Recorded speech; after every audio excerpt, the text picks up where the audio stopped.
ఓం శ్రీ కృష్ణాయ నమః. ఈరోజు కథ.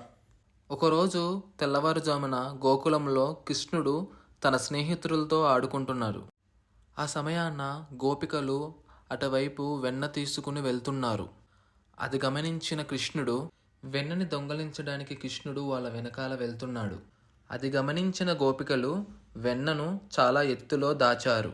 అయినా సరే కృష్ణుడు గోపికలకు తెలియకుండా తన స్నేహితులతో కలిసి వాళ్ళు భుజాలు ఎక్కి వెన్నను దొంగిలించాడు.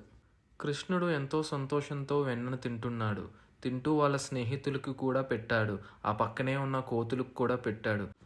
అది చూసిన గోపికలు కృష్ణుణ్ణి చూసి హే వెన్న దొంగ అని అరిచారు. అప్పుడు కృష్ణుడు నవ్వుతూ అన్నాడు, ఈ వెన్నను మీరు దేవుడికి నైవేద్యంగా పెడతారు కదా, మరి నేను ముందే తీసుకున్నాను. అది విన్న గోపికలు నవ్వుని ఆపుకోలేకపోయారు. ఆ నవ్వులో కోపం గాయమారిపోయింది. ఎందుకంటే కృష్ణుడు దొంగతనం చేసిన మనసులు కరిగిపోతాయి. Subscribe for more Krishna Leela's.